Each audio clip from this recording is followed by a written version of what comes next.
আসসালামু আলাইকুম ভিউয়ার্স।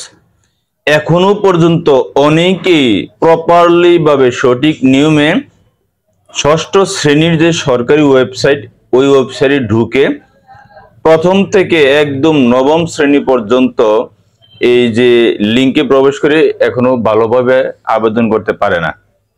আমি এখন সঠিক নিয়মটা তোমাদেরকে দেখিয়ে দেব। সঠিকভাবে তোমরা কিভাবে নিজেরাই ঘরে বসে অনলাইনে ফিল আপ করতে পারবে, সেই নিয়ম কানুনগুলো ফাঁকে ফাঁকে আমি খুব ক্রিটিক্যালি টিপস তোমাদেরকে দেব।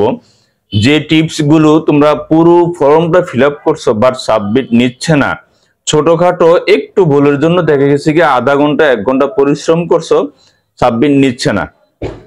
কি কারণে নিচ্ছে না, এই কারণগুলোর সলিউশন আমি তোমাদেরকে দেব। তারপর ফাঁকে ফাঁকে আরো কিছু গুরুত্বপূর্ণ টিপস গুলো আমি তোমাদেরকে দেব। ততক্ষণের সঙ্গে থাকবে, সাথে থাকবে। আমি আবু সাইদ সারাবেলা টপ 5 এ সবাইকে সাদর আমন্ত্রণ জানিয়ে আমি শুরু করছি। এই ওয়েবসাইটে প্রবেশ করবে gsa.teletalk.com/bd। প্রবেশ করে এখানে সরকারি বিদ্যালয় ভর্তির আবেদন, এখানে উপরে এই নীতিমালাগুলো তোমরা অবশ্যই পড়ে নিবে। আমি সংক্ষেপ করছি।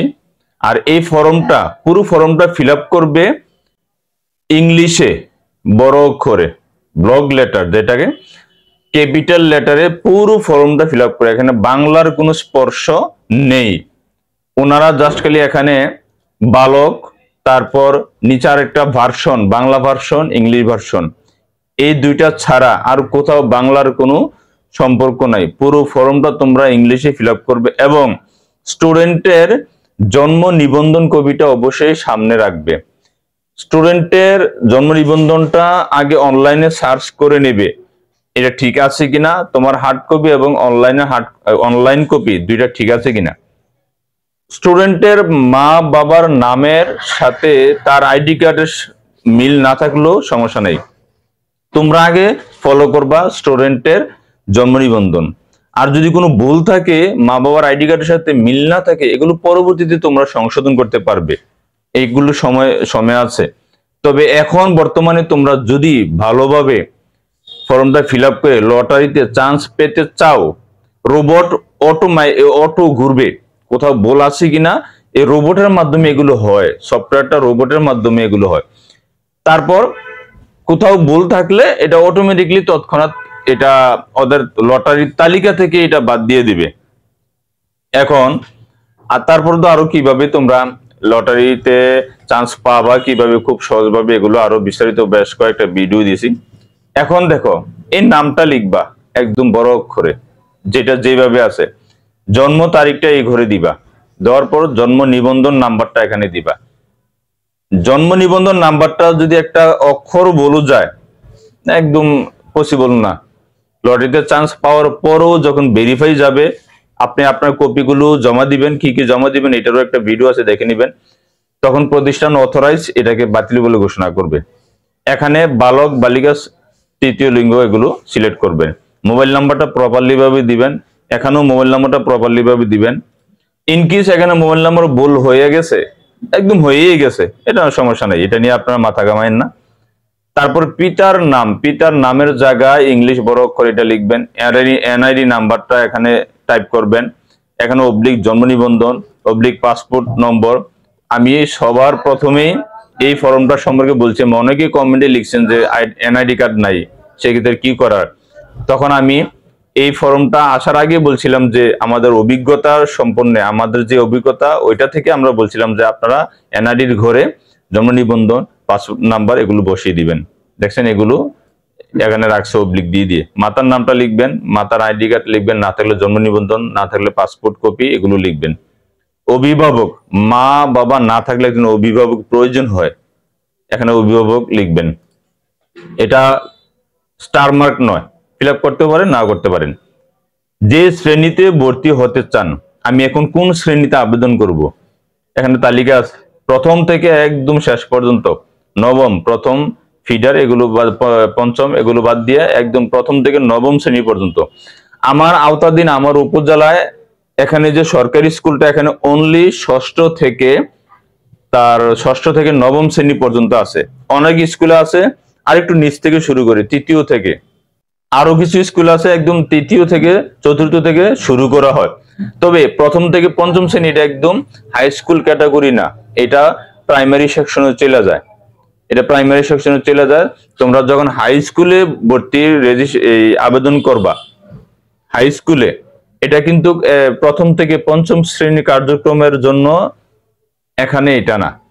যখন বেসরকারিতে আবেদন করবা, বেসরকারি, তখন সব বেসরকারি প্রতিষ্ঠান কিন্তু এই ওয়েবসাইটের আওতাধীন আসে নাই। ভালো ভালো বড় বড় প্রতিষ্ঠান বেসরকারি গুলো এখানে আসছে। তখন দেখেছি কি প্রথম, তৃতীয়, চতুর্থ এগুলো এখানে এটা ভালোভাবে প্রপারলি ভাবে এই ওয়েবসাইটটা কার্যকারিতা লাভ করা হয়। তো এখানে আমি বলতেছি যে সপ্তম, ষষ্ঠ থেকে সপ্তম, অষ্টম, নবম এই আবেদনগুলো বেশি হয়, এখানে এই আবেদনগুলো বেশি করা হয়। ষষ্ঠ সবচেয়ে বেশি এখন এই সিজনে। তারপর সপ্তম শ্রেণী ওই প্রতিষ্ঠানে, কারো প্রতিষ্ঠানে 10টা 5টা সিট খালি থাকে, তখন আবেদন গ্রাহ্য হয়। সিট খালি না থাকলে আসে না, লিস্ট তালিকাতে আসবে না ওই প্রতিষ্ঠান। অষ্টম, নবম এগুলো আবেদন করবে। তারপর এখানে বর্তমান ঠিকানা দিবে। অনেকের নিজস্ব হোম ডিস্ট্রিক্ট এক জায়গায়, ওরা থাকে আরেক জায়গায়। বর্তমান ঠিকানাটা যেই আওতাধীন প্রতিষ্ঠান আবেদন করবা, আশেপাশে ঠিকানা দিবা, ওই জায়গার ঠিকানা দিবা, বর্তমান স্থায়ী ঠিকানা দিবা, তোমরা তোমাদের গ্রামের যে স্থায়ী ঠিকানা।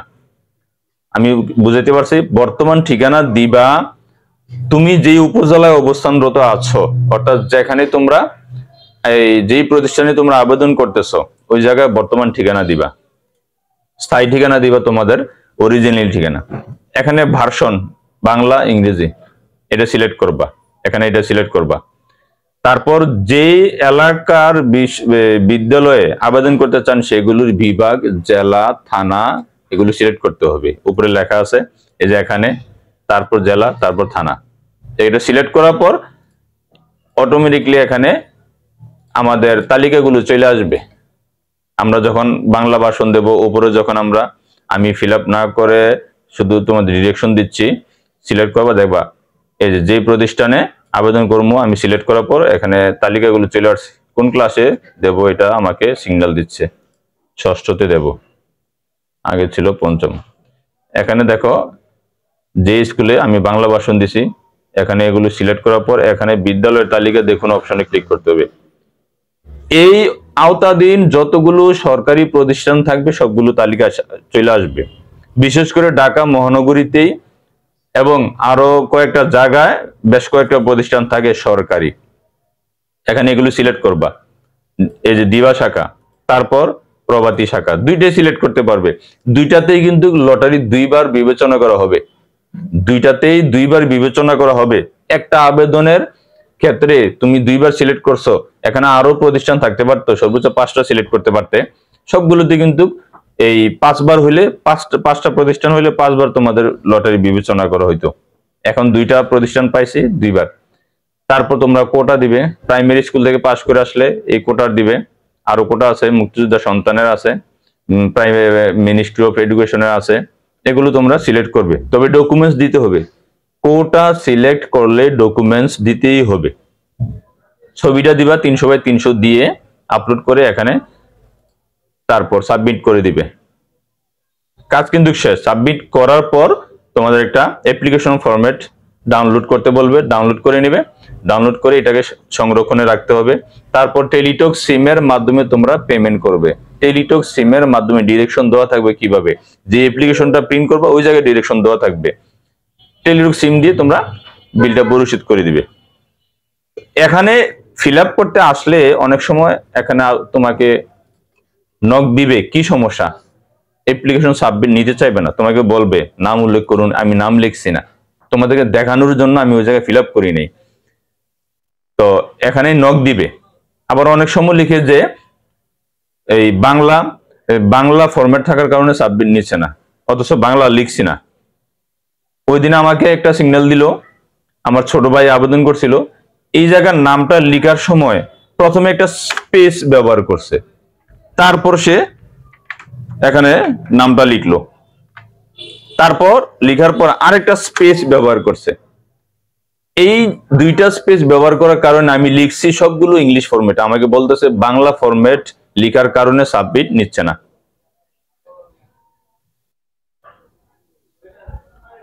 এখানে লিখতেছি কি বাংলা ফরম্যাট থাকার কারণে, বাংলায় লিখার কারণে সাবমিট নিচ্ছে না। আমি কিন্তু পুরো ফর্মটা আমি ইংলিশে ফিল আপ করছি। তখন গবেষণা করে রিসার্চ করে 1 মিনিট দেখলাম এখানে দুইটা স্পেস পড়ে রয়েছে।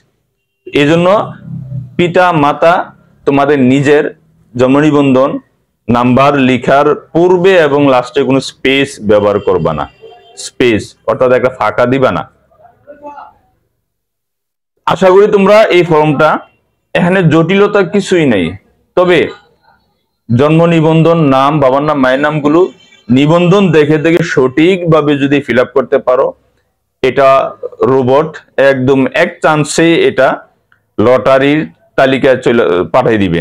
তারপর লটারি হবে, লটারিতে চান্স পাইলে আশা করি তোমাদেরকে আর কেউ ঠেকাতে পারবে না সরকারি স্কুলে ভর্তি হওয়া। আজ তাহলে এইটুকু। কোনো সমস্যা থাকলেও কমেন্ট করো, আমি উত্তর দেব। আমার দোকান আছে, আমি এখানে সকল সমস্যার সম্মুখীন হই, ফেস করি। আজ তাহলে এইটুকু। ভালো থাকবে, সুস্থ থাকবে। আল্লাহ হাফেজ।